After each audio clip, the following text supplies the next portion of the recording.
हिसार के आदमपुर की बीजेपी नेत्री व स्टार सोनाली फोगाट ने किसानों पर हुए लाठीचार्ज को लेकर सोशल मीडिया के माध्यम से अपनी प्रतिक्रिया व्यक्त की है। सोनाली फोगाट ने कहा कि सरकार का जो अध्यादेश आया है उसे किसानों को समझने की जरूरत है। किसान अपनी फसलें कहीं भी बेच सकता है। साथ ही फोगाट ने कहा कि किसानों को विपक्ष गुमराह करने की कोशिश कर रहा है। नमस्कार, राम राम सभी को, सभी किसान भाइयों को मेरी राम राम।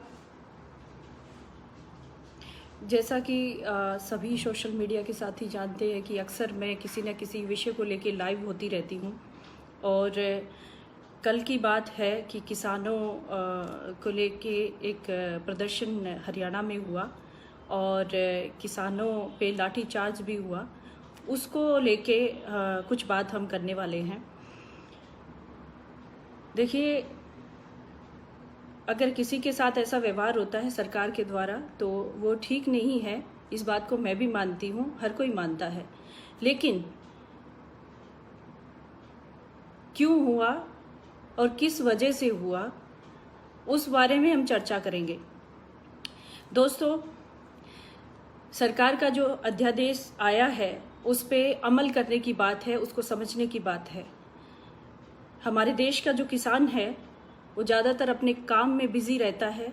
उसको जानकारी के अभाव के कारण गुमराह किया गया। मैं देश के प्रधानमंत्री नरेंद्र मोदी जी का धन्यवाद करती हूँ और कृषि मंत्री जी का धन्यवाद करती हूँ कि इतना अच्छा अध्यादेश किसान के हित में देश के इतिहास में पहली बार आया है। और उसी पे कुछ सत्ता के भूखे लोगों ने राजनीति कर डाली। आज का जो मौसम है और आज का जो समय है, इस समय में किसानों की फसलें काफ़ी बुरी तरह से बर्बाद हुई है। हरियाणा में ज़्यादातर नरमे की फसल बर्बाद हुई है, ग्वार की फसल बर्बाद हुई है और मूंग की फसल बर्बाद हुई है। उसमें किसान को समय लगाना चाहिए। जिसकी रजिस्ट्रेशन हो चुका है वो ठीक है और जिसने मुआवजे के लिए अपना दाखिला करवाया हुआ है वो ठीक है, और जिसने मुआवजा नहीं करवाया हुआ रजिस्ट्रेशन, उसको स्पेशल गिरदावरी के लिए भागदौड़ करनी चाहिए। जो किसान रह गए हैं, मैं उनसे अनुरोध करती हूँ हाथ जोड़ के सभी किसान भाइयों से कि मैं 25 गांव का दौरा करके आई हूँ। मैंने बार बार यही कहा है कि हरियाणा सरकार ने समय सीमा बढ़ाई है रजिस्ट्रेशन की, स्पेशल गिरदावरी की। आप भागदौड़ करके अपना स्पेशल गिरदावरी करवाइए ताकि आपको मुआवजा मिल जाए। हमारा पहला जो अध्यादेश है उसके बारे में बताना चाहूंगी। इसमें कहा गया है कि किसान मंडी के अलावा देश के किसी भी कोने में अपनी फसल बेच सकता है। जहां उसको ज्यादा दाम मिलता है वहां बेच सकता है। बाहर बेचेगा तो अपनी मर्जी के दाम भी ले सकता है। ये पहला अध्यादेश है। इसमें अगर किसान पहले मंडी में बेचना चाहता था व्यापारी के पास और एक मूल्य निर्धारित होता था, उसी मूल्य पे उसका फसल को ले लिया जाता था। फसल है, सब्जियां उसकी ले ली जाती थी और कई बार बाहर अनाज पड़ा हुआ सड़ भी जाता था, उसकी बारी भी नहीं आती थी। तो कई सरकार का जो फैसला होता था उसको मानना पड़ता था। लेकिन सरकार ने उसको फ्री किया है, फ्री किया है उसको। ये अध्यादेश में है, पहले अध्यादेश में सरकार ने उसको फ्री कर दिया कि वो अपनी मर्जी से अपनी फसल, अपनी सब्जियां कहीं भी बेच सकता है। इसमें क्या बुराई है बताइए।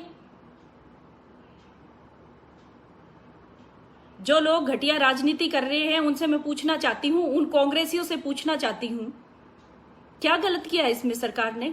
क्यों आप किसानों को गुमराह कर रहे हैं?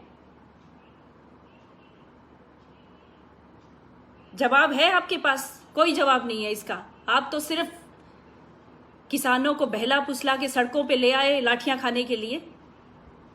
आपका यही काम है। यही कहना चाहती हूँ, फिर से कहना चाहती हूँ उन कांग्रेसियों से और इन दूसरी पार्टियों के लोगों से कि राजनीति ना करें। आपका समय चला गया है। समय है अभी बीजेपी सरकार का। बीजेपी जो अच्छे काम कर रही है देश के विकास में। आज हमारे देश के प्रधानमंत्री ने पूरी दुनिया में इस देश का गौरव बढ़ाया है। ऐसे ऐसे काम किए हैं जो इम्पॉसिबल थे। बहुत सारे अच्छे काम किए हैं। देखिए, धारा 370 का हटना, राम मंदिर का निर्माण, जो 500 सालों से जो मुद्दा चला आ रहा था, किसी के मन में ऐसा था ही नहीं कि कभी बन जाएगा। लेकिन इस देश के प्रधानमंत्री ने ऐसा किया और इम्पॉसिबल को पॉसिबल किया। ऐसी ऐसी चीजें हैं और आगे आगे आप देखिए क्या क्या होता है। और ये किसान भाइयों के लिए उनके हित में ये 3 अध्यादेश आए हैं, उनको स्वीकार करें क्योंकि ये अच्छा है किसान के हित में। इसको गौर से सुनना, गौर से पढ़ना, गौर से देखना। इस अध्यादेश को आप नेट पे सर्च करके खोल के देख सकते हैं, इसको पढ़ो। इसमें कहीं भी किसान का नुकसान नहीं है। आप सभी का मेरे साथ जुड़ने के लिए बहुत बहुत धन्यवाद।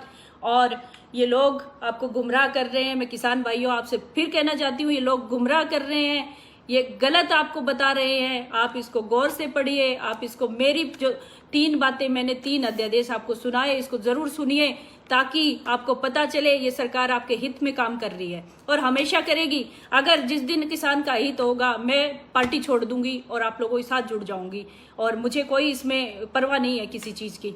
आप सभी किसान भाइयों का बहुत बहुत धन्यवाद।